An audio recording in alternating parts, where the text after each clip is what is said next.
অনেকদিন আগে হেজলপুর নামক একটি গ্রামে একটি ছেলে তার সৎ মায়ের সাথে বসবাস করত।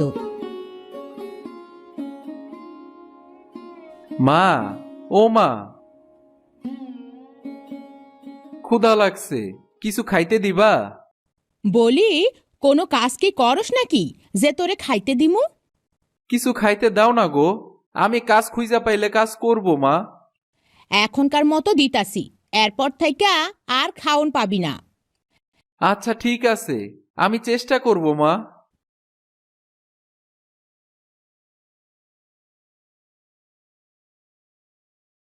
খেতে খেতে সুমন মনে মনে বলে, আজ যদি আমার আপন মা বেঁচে থাকতো তাহলে আর এই দিনটা দেখতে হইতো না। আমার মা আমাকে অনেক যত্ন করে খাওয়াতো। তোর খাওয়া হইলে মাঠ থাইকা গরুর জন্য কিছু ঘাস নিয়ে আসবি।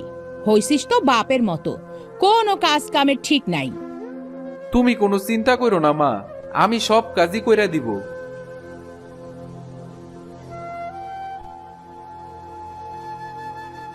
এইসব কথা বলে সুমন খেয়ে গরুর জন্য ঘাস আনতে যায়।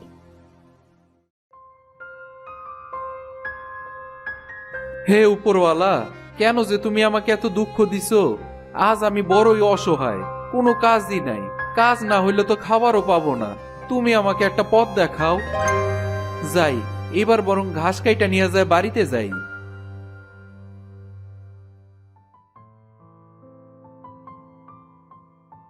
মা, ঘাস নিয়ে আসছি গরুর জন্য। ঘাসগুলা গরুরে দিয়ে আয়। ঠিক আছে মা, দিতাছি। পানিও সাথে দিস। সুমন পানি দিতে গেলে পানির পাত্রটি হাত থেকে পড়ে যায়। এই রে, পানির পাত্রটা হাতে থেকে পড়ে গেল। এখন কি হবে? মা তো আমাকে অনেক বকবে। কি হইল রে? ও মা, তুই পানির পাত্রটা ভাঙ্গে দিলি? কোনো কাজই তো ঠিক মতো করতে পারস না। তোর মতো ছেলের এই বাড়িতে কোনো জায়গা নাই। বাইর হয়ে যা বাড়ি থেকে। মা, আমাকে ক্ষমা করে দাও, এমন ভুল আর কখনোই হবে না। আমি তোর কোনো কথা শুনতে চাই না। যা, এক্ষুনি বাইর হয়ে যা। যেদিন কাজ করতে পারবি সেদিনই এই বাড়িতে আসবি। সুমন এসব কথা শুনে বাড়ি থেকে চলে যায়। সুমন বাড়ি থেকে বেরিয়ে রাস্তা দিয়ে হাঁটতে থাকে। হাঁটতে হাঁটতে সে ভাবে, এখন আমি কি করব? কোথায় যাব? না আছে আমার বাড়ি, না আছে ঘর। দেখি, হাঁটতে থাকি, কোথাও যদি একটা কাজ খুঁজে পাই তাহলে তো ভালোই হবে। এভাবে হাঁটতে হাঁটতে সুমনের অনেক পিপাসা পায়। তখন সে হাঁটতে হাঁটতে একটা খোলা মাঠে এসে পৌঁছায় আর দেখে একটা কুটির। এই কুটিরের ভিতরে কেউ কি আসো? বলছি, কেউ কি আসো নাকি কুটিরে? কে রে, বাইরে থাইকা ডাকাডাকি করতাছে? আমি গো ঠাকুমা, আমি কি তোমার কাছ থেকে একটু জল পেতে পারি? হ্যাঁ, পাইবা, কিন্তু তুমি কে বাসা? আমার কথা আর শুইনো না গো ঠাকুমা, আমি এক অভাগা ছেলে। ও, তাই নাকি? তাইলে তুমি আগে জলটুকু খাইয়া প্রাণটা বাঁচাও, পরে আমি তোমার সব কথা শুনতাছি। তুমি আমাকে বাঁচালে গো ঠাকুমা। তুমি কি এই কুটিরে একা একাই থাকো? হ্যাঁ রে বাসা, আমার তো কেউ নাই অমন আপন বলতে। তা তুই এমন একটা অভাগার মতো ঘুইরা বেড়াইতেছস কেন? আসলে ঠাকুমা, হইছে কি, আমার মা নেই। কয়েক বছর আগেই আমার মা মারা গেছে। তারপর আমার বাবা আর একটা বিয়ে করে, আর ওই সৎ মা আমাকে একদমই দেখতে পারে না। তাই তুই এমন কইরা ঘুইরা বেড়াস? না গো ঠাকুমা, আমি আজকে গরুরে জল খাওয়াইতে গিয়া পাত্রটা ভাঙিয়া ফেলছি, তাই আমারে বাড়ি থেকে বের করে দিছে। আমি এখন কোনো উপায় খুঁজে পাইতাছি না। কি করব? কোথায় যাব? আর কোথায় বা থাকবো? তুই কোনো চিন্তা করিস না রে বাপ, তুই আমার কাছেই থাকতে পারবি। তোমার কাছে থাকলে কি আর হবে ঠাকুমা? আমাকে তো কিছু আয় রোজগারও করতে হবে। আমার কোনো সমস্যা নাই, তুমি আমার কাছে থাইকা আয় রোজগার করতে পারবা। তোমার যেহেতু থাকার জায়গা নাই। কিন্তু ঠাকুমা, আমি এখানে কি করব? আমাকে কে কাজ দিবে তুমি বলো? আমার কাছে একটা বুদ্ধি আছে। আমাকে একটু বলো তো কি বুদ্ধি? শোন বাসা, আমার কাছে কিছু লাউয়ের বীজ আছে। তাই নাকি? কিন্তু লাউয়ের বীজ দিয়ে আমি কি করব? শোন, এই লাউয়ের বীজগুলা আমার বাড়ির সামনে এই যে এত বড় খোলা মাঠ, এইখানে লাগাইয়া দিবি। দেখবি কয়েকদিন পর অনেক সুন্দর সুন্দর সোনালী লাউ ধরছে। ঠাকুমা, তোমার তো অনেক ভালো বুদ্ধি আছে দেখছি। এই লাউ যে সেই লাউ নয় রে বাসা, এই লাউ আমরা বিক্রি কইরা অনেক লাভবান হমু। আর এই লাউয়ের বিচি আমার মা আমারে দিছিল। তোমার মায়ের দেওয়া লাউয়ের বীজ এখনো আছে? আর এগুলি দিয়ে কি লাউ গাছ হবে? বা এতে কি কোনো লাউ ধরবে? ধরবে রে ধরবে, এইটা আমার মায়ের দেওয়া বিশেষ লাউ। তুই লাগাবি, এইটা কয়েকদিনের মধ্যেই দেখবি লাউ ধরতে শুরু করছে। তুমি যখন বলছো, তাহলে আমি এই লাউয়ের বীজগুলি একবার লাগাই দেখি। সুমন ঠাকুমার কথা মতো সব লাউয়ের বীজগুলো সুন্দর করে লাগিয়ে দেয়। রাতের বেলা কি রান্না করছো গো ঠাকুমা? তোর লাইগা সুন্দর কইরা মাছ রাঁধছি রে। তুমি অনেক ভালো ঠাকুমা। জানো ঠাকুমা, আমাকে এরকম আদর কেউই করে না। আমি আসি তোর পাশে, তুই কোনো চিন্তা করিস না। হ্যাঁ গো ঠাকুমা, তুমি একরকমে আমার প্রাণটা বাঁচাইছো। অমন কইরা কইস না রে, তোর মতো আমারও একটা নাতি নাতনি থাকতে পারতো, তাই না? তা তো ঠিকই বলছো। কয়েকদিন পরে দেখ দেখ, কি সুন্দর লাউয়ের চারা গজাইছে। হ্যাঁ গো ঠাকুমা, ঠিকই তো বলছো। আর কয়েকদিন পরেই তো দেখবা লাউ ধরবে।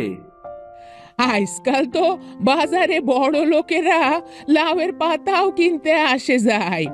যা, কয়টা লাউয়ের পাতা না হয় বিক্রি কইরা আয়, কিছু পয়সা পাবি। তুমি ঠিকই বলছো, আমি এখনই যাইতাছি। লাউয়ের পাতা নেবেন? লাউয়ের পাতা আমার কাছে কচি কচি লাউয়ের পাতা আছে। লাউয়ের পাতা নিবেন? লাউয়ের পাতা। এই ছেলে, আমাকে কিছু লাউয়ের পাতা দে তো। এই নেন কাকা। এই লাউয়ের পাতা ভালো হবে তো? আপনি কোনো চিন্তা করেন না কাকা, এই লাউয়ের পাতা খাইলে আপনার আবারও এই পাতা খাইতে মন চাইবো। তাই এই এক আটি লাউয়ের পাতার দাম কত? কাকা বেশি না, 1.5 টাকা মাত্র। এই নে, 1 টাকা রাখ। এভাবে সুমন সব লাউ পাতা বিক্রি করে কিছু টাকা উপার্জন করে।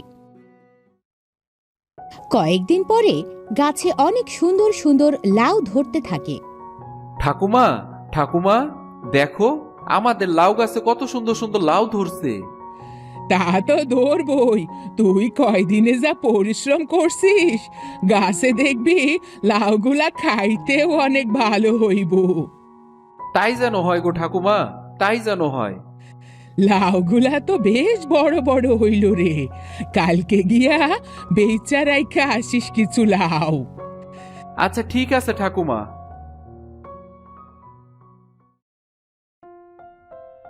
কি গো ঠাকুমা, তুমি কি এইবার লাউ গাছ লাগাইছো? আর কি সুন্দর সুন্দর লাউ ধরছে, ও মা! হ্যাঁ রে, এইবার কিছু লাউ ধরছে। এইবার একটু খাইয়া পইড়া আমরা দুজনে বাঁচতে পারমু। যেই ছেলেটা তোমার কাছে থাকে, ওই ছেলেটা কে গো? আমার এক নাতনি হয়, আমরা দুইজন মিলা এই লাউ চাষ করছি। তাইলে তোমার নাতনি রে আমার একটা লাউ দিতে কইও কিন্তু। হ্যাঁ, কমুনি। ঠাকুমা দেখো, এই লাউগুলি তুলছি, এবার এগুলিরে বিক্রি করতে হাটে নিয়ে যাব। ওইগুলা থেকে আয়নারে একটা লাউ দিয়া দে তো। এই নাও তোমার লাউ, ধরো। তোমারে অনেক ধন্যবাদ। তারপর সুমন লাউ বিক্রি করতে বাজারে যায়। লাউ নিবেন গো? লাউ আমার কাছে বড় বড় লাউ আছে, কচি কচি লাউ আছে আমার কাছে। লাউ নিবেন গো, লাউ। এ ভাই, আমাকে একটা লাউ দাও তো। এই নেন ভাই আপনার লাউ। তা লাউয়ের দাম কত ভাই? বেশি না, মাত্র 2 টাকা। এভাবে সুমন সব লাউ বিক্রি করতে থাকে। এত সুস্বাদু লাউয়ের কথা সারা গ্রামে ছড়িয়ে যায় আর মানুষের মুখে মুখে হয়ে যায়। জানিস ভাই, গ্রামের ওই পারে যে একটা ঠাকুমা থাকে না, তার নাকি অনেক সুন্দর সুন্দর লাউ গাছ হইছে। আর সেই লাউ নাকি খেতেও অনেক অসাধারণ। তাই নাকি ভাই? আমিও তো শুনছিলাম। চল গিয়া দেখি কি লাউ ধরছে। আর লাউ যদি ভালো হয় তাহলে আসার সময় নিয়ে আসবো। হ ভাই, চল চল। ঠাকুমার অনেক গুণ আছে বুঝলি, তা না হইলে এই বয়সে এত সুন্দর লাউয়ের গাছ চাষ করতে পারে। তুমি ঠিকই কইছো। তারপরে আবার ঠাকুমার সাথে যে ছেলেটা থাকে সেও অনেক ভালো। ঠাকুমা, ও ঠাকুমা, তোমার কাছে নাকি খুব সুন্দর সুন্দর লাউ ধরছে, তাই দেখতে আসলাম। দেও, আমাদের দুইজনকে 2টা লাউ দিয়া দাও দেখি। এইদিকে আসেন ভাই, আমি দিতেছি আপনাদেরকে লাউ। লাউ যে দেখতে হইছে না, আজ বাজার থেকে চিংড়ি মাছ নিছি। বোরে কমু লাউ চিংড়ি রান্না করতে আজ। হ্যাঁ, আপনাদের খুশি তো আমাদের অনেক ভালো লাগে। চল চল, এবার বাড়ির দিকে যাওয়া যাক। এভাবে সুমন লাউ চাষ করে অনেক টাকা উপার্জন করে আর ঠাকুরমার সাথে অনেক সুখে শান্তিতে দিন কাটাতে থাকে।